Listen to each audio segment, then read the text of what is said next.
Sino dito yung nangarap na maging isang doktor?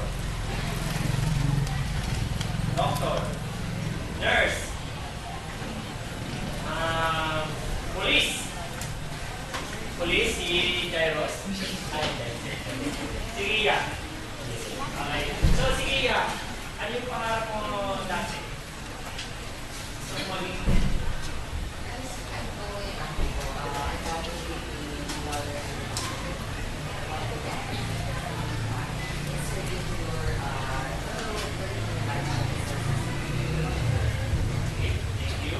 So, ang pagkakaroon ng pangarap, mahalaga o hindi mahalaga? Mahalaga. Pero sapat na ba yung nangarap lang tayo? Okay. So, ngayon,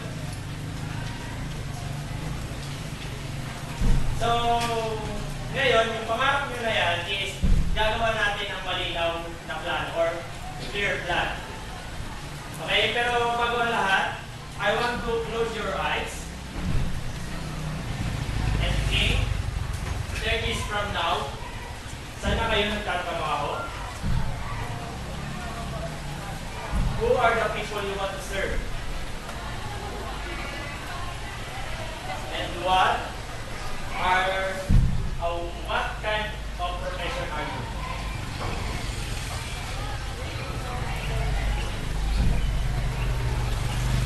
Open your eyes. Okay, attention, stand up. What did you see?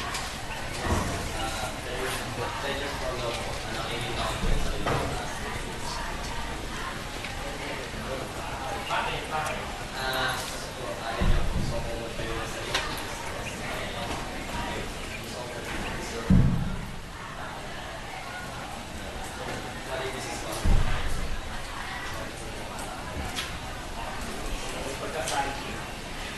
Okay, thank you. So, Justin, what did you see? So, nakikita ko yung sarili ko from now na magiging Filipino teacher ko ako. Kasi,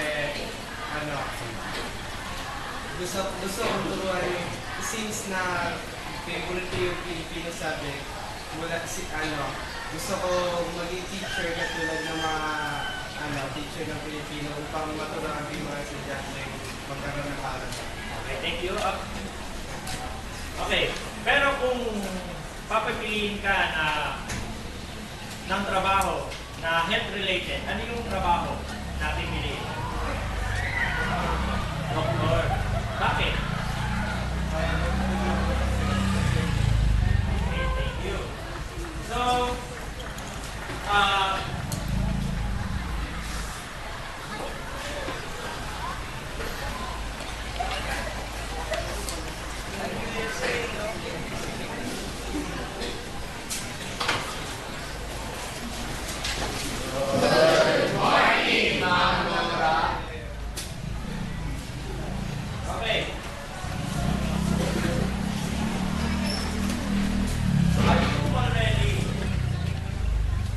are you already preparing for that future?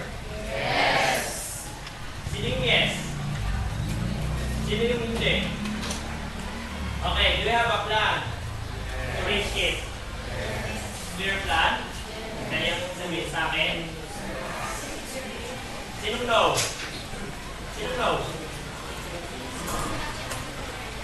Okay.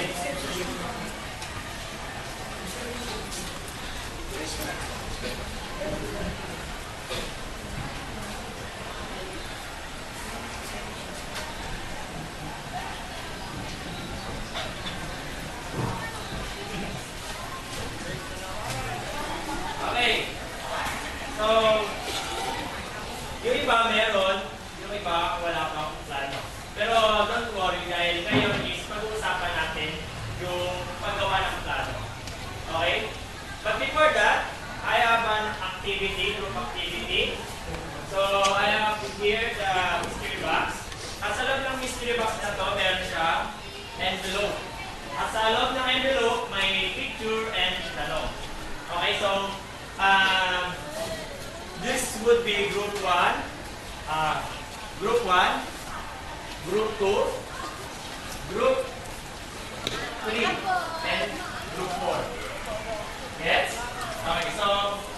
Papaikot ako ng mystery box. Kuha kayo ng isa per group.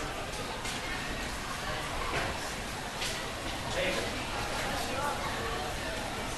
Bilis lang, konti. Huwag mo na ma-open yung envelope.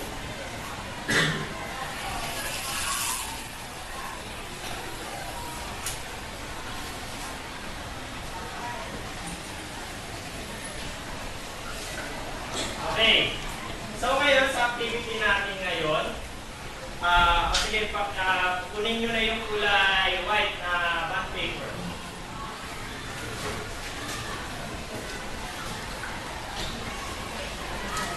Okay. So may nakikita kayong picture. At sa likod ng picture, meron tanong. I give you 3 minutes to analyze the picture and one representative para sagutin yung mga tanong sa likod.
Are you done?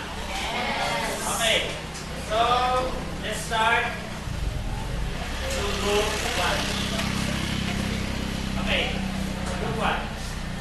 What picture do you have?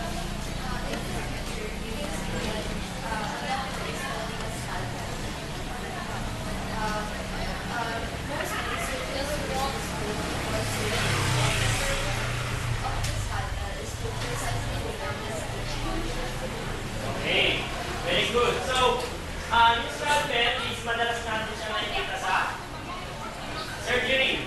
Okay, sino yung familiar dito sa Dr. Strange? Sino nanonood ng Dr. Strange? Yung mga Korean, mga K-drama, di ba? So, yan yung madalas nilang ginagamit kapag may surgery sila ginagawa. Okay, so palakpakan natin yung group 1. Okay, so how about the group 2? So the object we bullet is a dental mirror. So the person who mainly uses this is the dentist, and it's used by putting the dental mirror inside the patient's mouth, so they can easily operate within the para ma-enlarge mo yung image, tapos para mas clear, tapos mas accurate yung pag-open. Okay, thank you. So, yun nga, para mas makita nila yung sira ng ngipin. Kung ano yung gagawin nila sa ngipin, papastahan ba, lilinisin lang, or bubunutin na.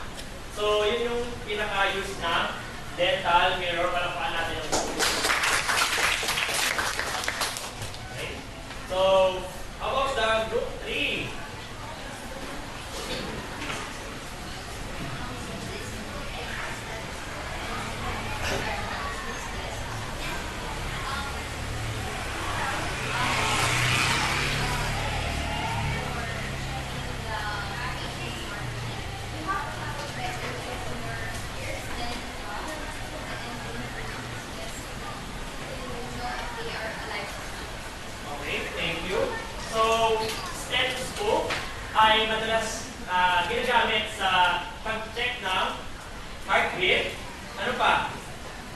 ng lungs. Tama? Okay, so sino yung naranasan na magpa-check up dahil may sakit siya? May nararamdaman, may ubo, may lagnat. Okay, so madalas natin yan nakikita sa hospital or clinic, no? Nasusunod ng doctor or nurse. Okay, so kapag may ubo tayo, so check nila kung kamusta ba yung paghinga natin, normal ba? Sa heartbeat naman, heartbeat na ba natin, ganun pa rin, normal ba yung takbo ng heartbeat natin? So, yun yung pinaka-uses ng stethoscope. Okay, so hanggang natin ang group 3. Okay, so group 4, last group. The group we got, or the first one natin is the first aid. So, this tool is used by the responders. Usually, here's a school, there's the RCY who uses this, especially when there's a disaster or there's an accident. So, this is used for immediate care, and it actually depends on the situation. This has medicine, bandages, and such. Okay, thank you. So, palakpan natin ang group 4. So, ang pinakagamit ng first aid is paunang luna sa, ayun na, sabi niya is yung accident. So, yung sabihin natin yung accident is nabundol, then kumaskas yung katawan niya, o part ng katawan niya, then nagkasugat siya. So, para maiwasan yung infection, or mabawasan yung infection na lumala, para di lumala, ginagamitan nila ng first aid. Okay? Bago itakbo sa hospital. Kasi hindi naman agad-agad na pagkatapos ng aksidente may ambulance agad eh. So, yun yung pinaka-use ng first aid. Okay? Nag-gets po ba? Nakasunod? Yes! Okay. So, ngayon, nalaman natin yung ilan sa mga tool na ginagamit ng mga health professionals. Is, magbigay pa kayo ng, alam nyo na, health-related professionals. Okay. Magbigay kayo ng health professional. Meron tayong dentist, kanina, di ba? May first aider, yes? Psychologist. Psychologist. Ano yung pinakaano ng psychologist? They're the ones who figures that nothing else Okay, mental well-being of a person. Thank you.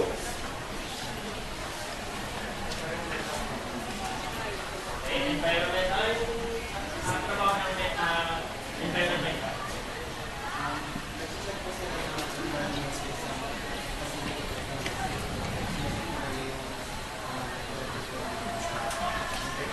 Okay, so pasok na dito yung nagpapauso. Part ba yung environmental? Yung para sa lahat. Thank you. Ano ba? What else? Dito sa part na to. Veterinarian. Yes. Okay, so kung kamusta ba yung lagay ng animals, health ng animals. Okay, so thank you. Ano pa? Wala na? Okay, so ngayon ay napamilyar na tayo sa iba't ibang uri ng health professions, especially dito sa Pilipinas is paano ba natin malalaman yung para sa atin? Okay? So ngayon, meron pa diyang tanong na natitira or paper na natitira sa envelope nyo. Okay, pakilabas. Basahin nyo. Then, I give you 2 minutes to analyze that question.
So, ngayon ay kanina nagsimula tayo sa group 1. So, simulan natin sa group 4.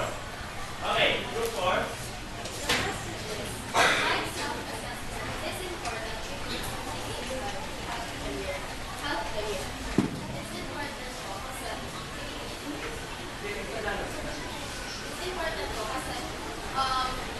Mahirap naman po na yung trabaho natin ay yung pipili natin trabaho ay hindi natin or hindi pasok sa mga pros and cons natin po. Like we started with weaknesses.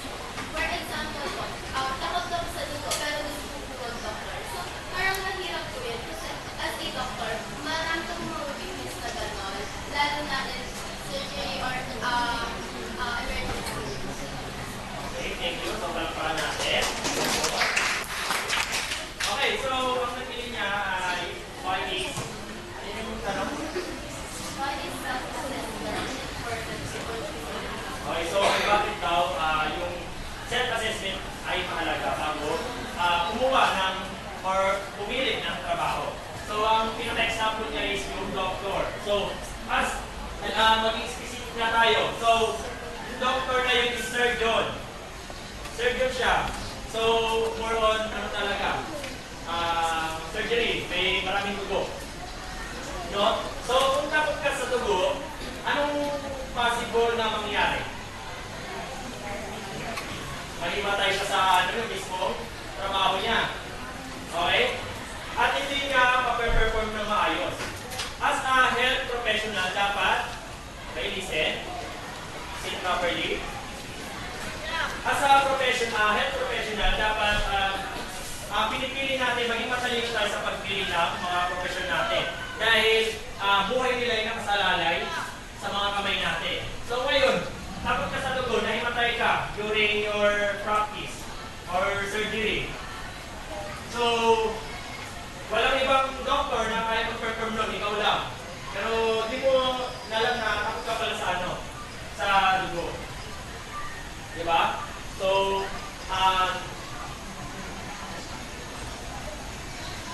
kasilahan yun sa mga doktor na hindi na alam yung strength and weaknesses nila or yung assessment. Wala silang assessment na ginawa. Okay? Okay, thank you. So, group 3. Yung question is, what will happen if a person assesses as a rule without knowing their skills and weaknesses? Para po sa amin, pag yung tao, pinili na po yung isang career, hindi na po inaalala sa and assessment. Ayon po sa efforts po namin na maaari pa rin naman natin makamit sa klase sa kapaloob sa career, pero mabilis tayo mag-burn out. At kagaya po ng sinabi po sila, hindi po natin magagawa ng sa tamang paraan. Yung example po namin dito na parang nagtanim po tayo ng puno kahit saan at hindi po natin inisip kung bumaga. Bali nagtanim na tayo kahit saan. Dapat po once na nagtanim tayo, siguraduhin natin yung magbubuhay. Okay, thank you. Pagkawa natin. So, ang example niya naman is yung pagtatanim. Halimbawa na lang, kung tanim ka, naghagis ka na lang kung saan. Sa food. Gusto ko na mangga. Mangga ka na. Inangkin, puto. Pero sa semento. Okay, so hindi na ikalam eh. Basta sa tubo. Basta gusto niya ng mangga. Or sa kung ikaw kanin natin, gusto ko maging doktor. Pero, ang last kasi yung sahod kasi. Yung sahod kasi, sahod. Pero hindi mo inalam yung mga consequence, yung mga gagawin mo. So, may possibility na mag-fail yung pinili mong career. Okay, sayang yung tao. Next. Makakasunod po ba? Okay. So, group 2. First group 2. Okay. So the question is, how can proper health career planning help prevent career dissatisfaction in the future? So kung may proper health career planning po tayo, yung career po na tatahakin natin, medyo mas sure po na alam po natin kung ano yung mangyari, like kung gaano kamahal yung mga babayaran and such. So sa proper health career planning din, yung most likely yung makukuha mo ng career dito sa pagpapalo dito ay yung gusto po. So mababawasan po yung dissatisfaction. Okay, thank you. Palakpakan natin siya. Okay, sa kanila naman is napunta yung kahalagahan ng health career plan.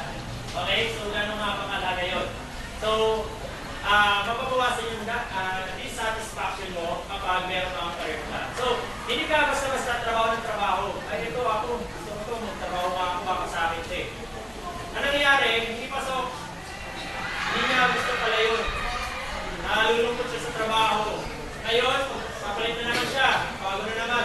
Yung kaibigan ko, nag-teacher, siguro mag-teacher ka ako, try ko ma. Tapos wala pa siyang talent or skill sa pagtuturo. So, papalit na naman siya. Ang ending, marami siyang in-applyan, pero adonis pala yung para sa kanya. Di ba? So, hindi natin masasabi kasi wala naman tayo ginawa sa career plan, di ba? So, paano natin malalaman yung para sa atin? So, ang ending, magaling pa rin sumayaw. Di ba? May charisma. So, napasayaw siya sa adonis. Yung pala yung para sa kanya.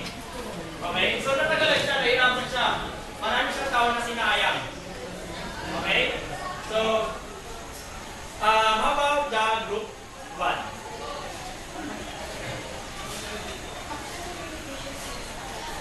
Sit properly.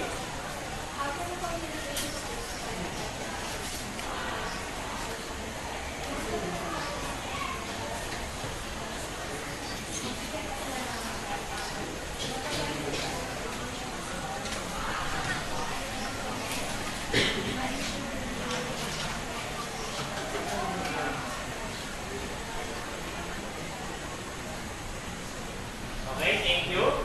So, mahalaga na magkaroon tayo ng good communication pagdating sa trabaho. Hindi lang basta sa health. Kahit sa ibang trabaho ay kailangan natin ng good communication. Pero sobrang halaga kasi nito sa health. Kasi nga, kalusugan ng pasyente natin yung nakasalalay. So, kung hindi nyo makakuha ng maayos yung data na kailangan nyo para mabigyan siya ng reseta. Diba? So, hindi magiging maayos yung trabaho nyo. Ngayon, tatanungin kita. Ha? Sanda?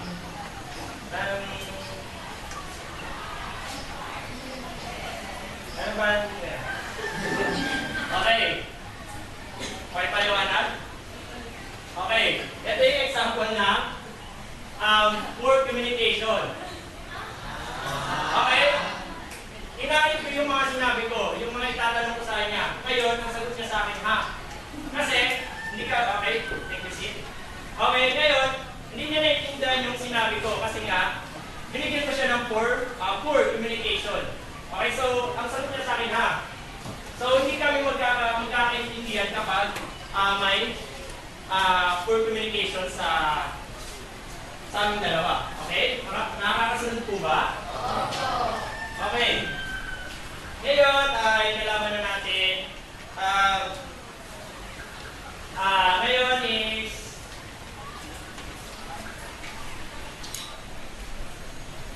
okay, ngayon ay lumako na tayo sa health career plan. Pero bago yan, what is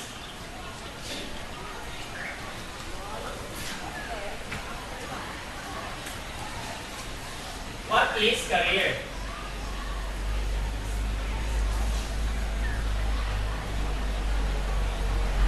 So, pakibasa, what is career? Career is a profession that requires special training and skills. Okay, so sinabi dito na a career is a profession that requires special training and skills.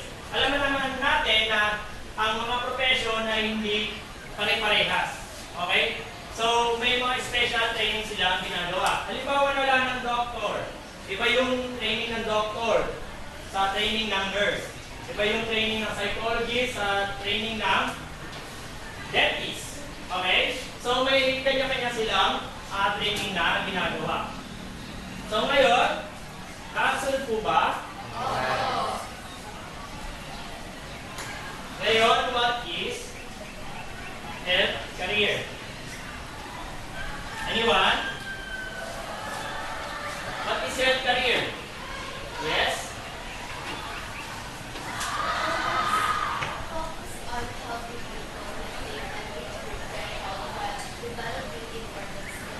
Okay. Important skills such as yung mga nabanggit natin kanina. Good communication, teamwork. Okay? So, yung career daw is nakapokus sa maintaining health. Okay? Maintaining health and improving their health. Nakakasunod po ba? Okay, so yun yung pinaka-focus ng health career. Nakapokus sila sa maintaining. Katulad ng doctor, so binibigyan nila ng reseta para mag-improve yung health na meron sila kapag nagkakasakit sila. Okay? Nakasunod po ba? Okay, so what is health career plan? So ano naman ang health career plan? Sino gusto magbasa? Valdez. What is career? This is the process of preparing and choosing for a career based on one interest, strength, and abilities. Okay, dito naman sa health career plan, sinasabi dito is the process of preparing and choosing for career based on one's interest, strengths, and abilities. So, ito na yung sinasabi natin kanina. So, hindi lang siya basta hindi ka lang basta pumili ng trabaho na gusto ko yan, gusto ko maging ano yan. So, may sinusunod kang process or step para makapag-prepare at makapagpili ng maayos na trabaho. Yes? Nakasunod po ba? Okay, ngayon, may mga step na ginagawa sa paggawa ng healthcare plan. Okay? So, unang step, first step is yung self-assessment. So, ano nga ba yung self-assessment na ginagawa natin? Sa self-assessment ay inaalam natin kung ano ba yung mga interest natin. Sa ba tayo interesado? Ano ba yung personality na meron tayo? Personality ba natin, maikli yung pasyensya? Skills ba natin? Good communication skills. Values natin. Pinapalagan natin yung buhay ng tao. So, ano yung mga pasok doon? Doon naman papasok yung ating career exploration. Ano yung unang step? Self-assessment. Then, pangalawa? Career exploration. Okay, sa career exploration naman, ano naman yung mga trabaho na pasok sa interest na ginawa natin?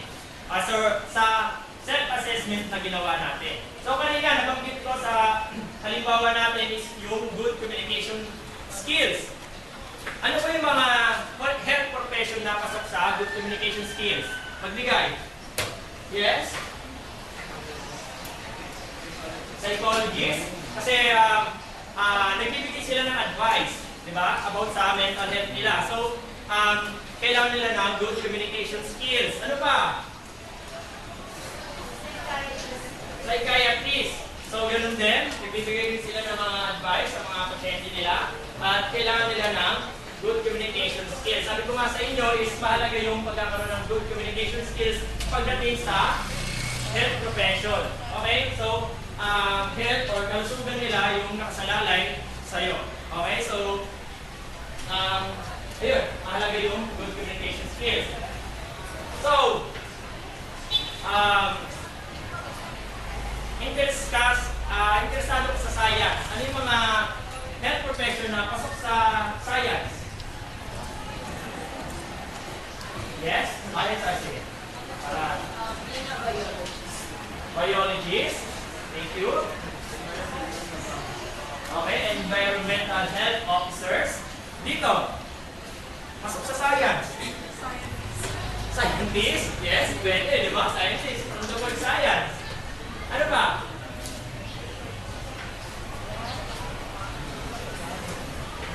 Forensic science. Okay, forensic scientist. So, yun yung mga pasok na, yun yung mga ilalagay natin sa career exploration. Ano ba yung mga interest or pasok sa self-assessment na ginawa natin?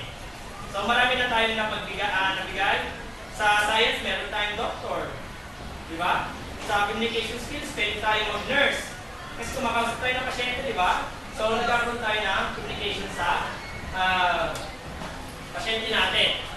Okay? So, ano nga ulit yung una?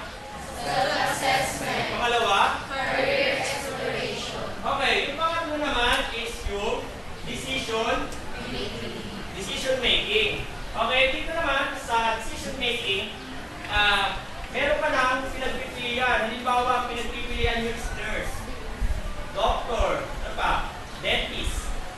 So ngayon, sa tatlo na yan, na napili nyo, hanapan nyo ng cons and pros. Ano ba yung mga magaganda pagdating sa nurse? Ano ba yung mga pangit naman kapag nag-nurse ka? Okay, same din sa dalawa, sa dentist at doctor. Ano ba yung mga cons and pros? Nabigets po ba? Yes. May tanong? Okay. So, for the fourth step is yung action plan. So, ano nga ba yung mga gagawin natin para makuha yung napili nating trabaho? So, di ba sa decision making, napili mo kung halimbawa napili mo is nurse. Kasi sa nurse, pag nakapag-graduate ka, konting taon lang, magkumuha ka ng experience, meron ka ng trabaho. Sa doktor, sa tingin nyo, mabilis lang ba makapag-doktor? So maraming taon ang gugugulin mo para maging doktor ka. So ang gusto mo kasi, makapagtrabaho ka agad. Okay, so gusto mo makapagtrabaho agad. So pinili mo nurse. Ngayon, sa action plan, ano ba yung mga trabaho? Ano ba yung mga steps na gagawin mo sa para makuha yung pagiging nurse? Halimbawa, mag-YouTube ako, manunod ako ng YouTube about sa trabaho ng nurse. So, daw ng TikTok. Pero di ako sasayo, ako manunod. Okay? So, gusto ko bang kumausap ng mga health professional, ng mga kakilala ko? Halimbawa, may kakilala ko o kakilala ng mama nyo na nurse. Sige nga, kausapin mo ka kung ano yung pinakatrabaho ng nurse, ano yung experience nila kapag nandun na sila sa field ng pagtatrabaho. Okay? So ano ba yung mga steps? Then, pasok din dito yung magkakaroon ako ng magandang grado sa senior high. Tatapusin yung senior high. Sa college, mag-cum laude ako. Then after nun, mag-take ako ng licensure. Yun yung mga example na step para makamit mo yung pagiging nurse or yung trabaho na piling yung trabaho. Then, after nun, kumuha ako ng licensure exam. Nakapasa ako. Kukuha na ako ng experience sa hospital or sa napiling yung trabaho. Nag-gets po ba? Okay, ano nga yung first step natin? Self-assessment. Pangalawa? Career exploration. Pangatlo? Decision making. And last? Action plan. Okay. So ngayon is na-familiar na tayo sa steps na ginagawa sa paggawa ng third plan.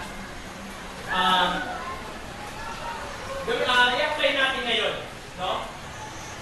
I-apply natin yung mga natutunan nyo ngayon sa paggawa ng health career plan. Ngayon ay maglabas kayo ng one full sheet of paper.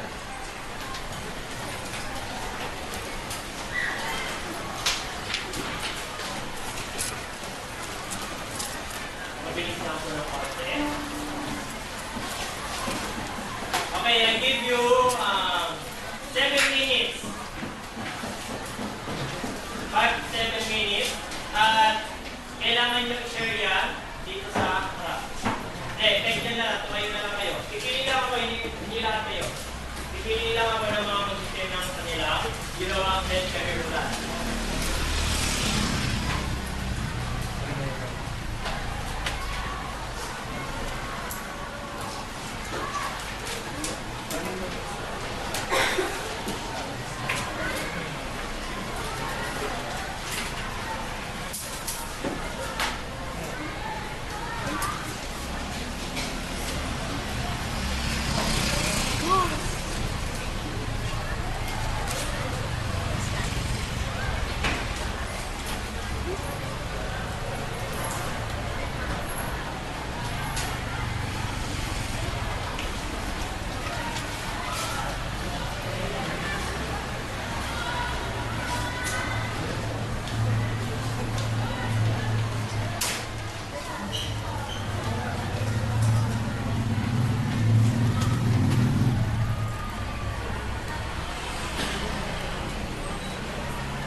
Gago,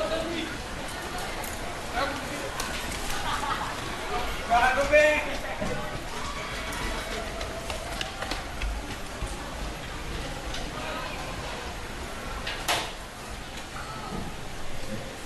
Last 3 minutes.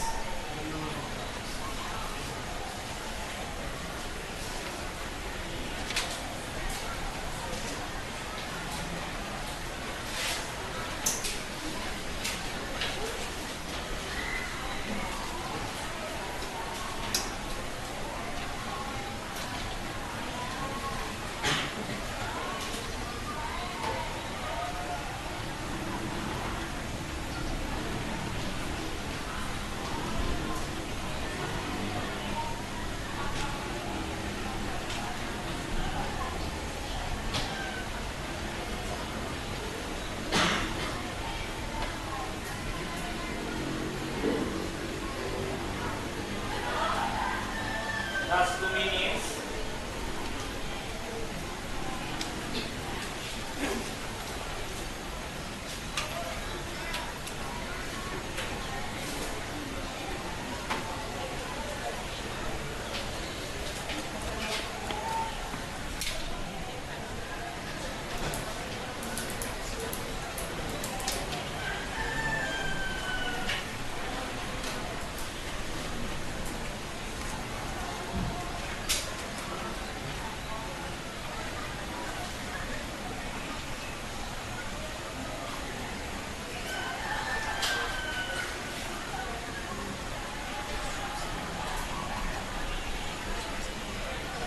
Last 1 minute.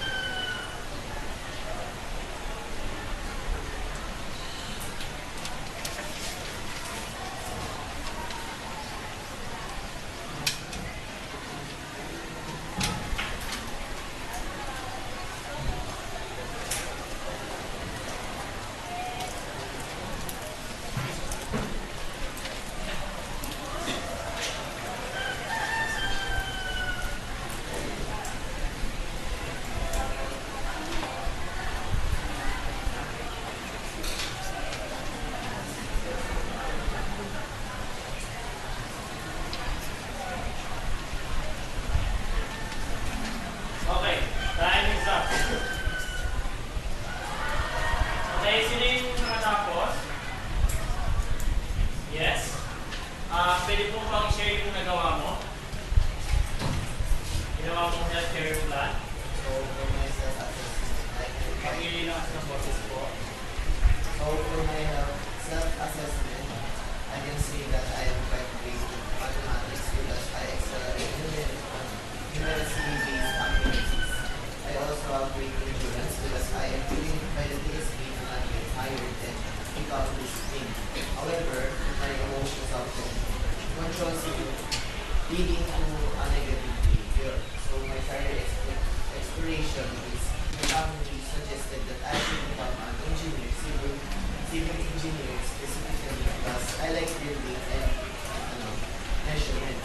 They also said that I should take IT because it is in demand in our current society because technology is ever evolving. And that I should also pursue becoming a soldier or a police due to my mother's side becoming having a military heritage. So my decision making is, since civil engineering is not really in demand nowadays, especially in the Philippines, and the lack of emotional control required for a composed officer for the military services, I will pick IT. So my plan of action is graduate high school in the STEM strand, study for the entrance exam, graduate college, and find hometown and Okay, thank you. Palakpakan namin siya. Sino ba? Sino pa yung gusto mag-share? Ano yung gawa? Jairos? So my action plan is first as self-assessment. I will assess myself to understand if a health career is right for me. or if I am willing to help people, especially those are in sick, and if I can handle pressure and stay calm in serious situations. Next, career exploration. I can explore different health careers such as registered nurse, medical technologies, or pharmacist. And third, decision making. After exploring, I decided to pursue a health-related course, and I consider my strengths and personality and the responsibilities and challenges. And last, action plan. My action plan is in senior high school, I need to focus on science subject like biology and chemistry. And for college, I will take a bachelor degree related to health and masturbation. Okay, thank you. Palakpakan na natin siya. Ngayon ay nalaman na natin kung paano, sige po, ipasok muna ng mga papel nyo. Side, then forward.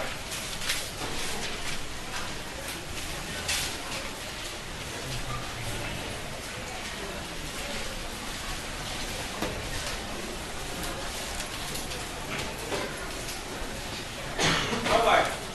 5, 4, 3, 2, 1, and yeah.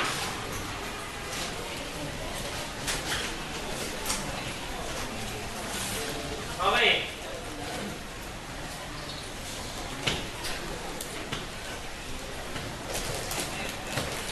Ngayon, susubukan natin kung may mga natutunan kayo sa aking lesson for today. Define health career planning. Define health career planning. Base sa naiintindihan nyo sa aking lesson. Okay, sinong makakapag-define? Bibigyan ko ng sign pen. Okay, sige. Alubas. Career planning is where we plan or like assess ourselves. What is our interest? What is our strength and weaknesses? To think of a specific health career that will work on us.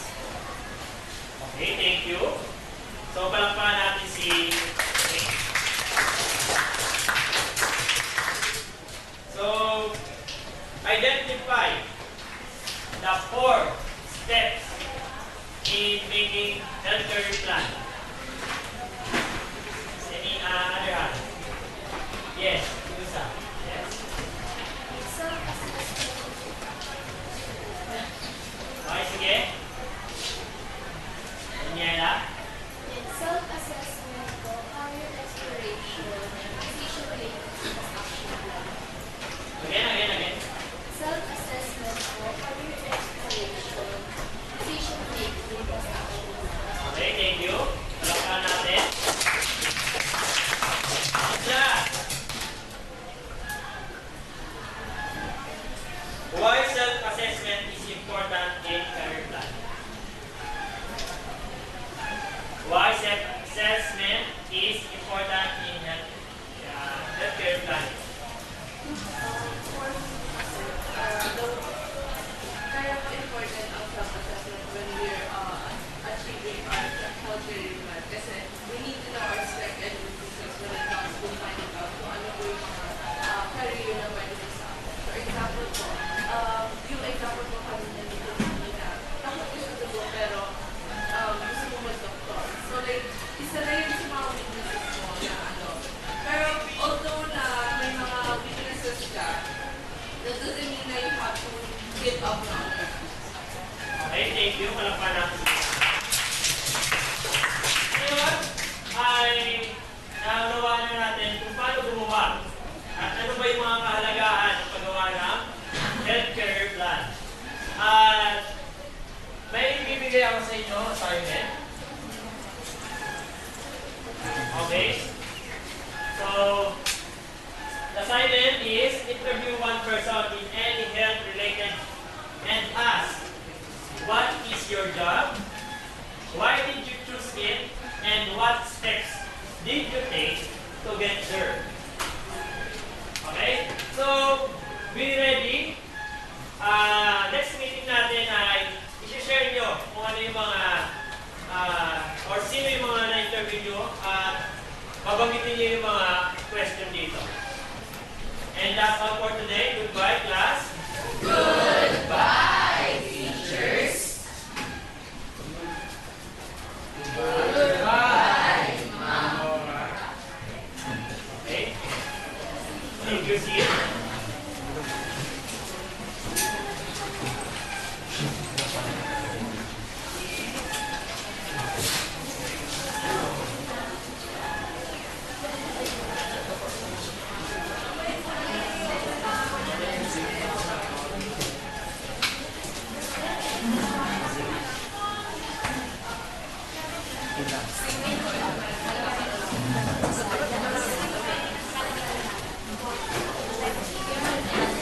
May ka muna dyan, Gina.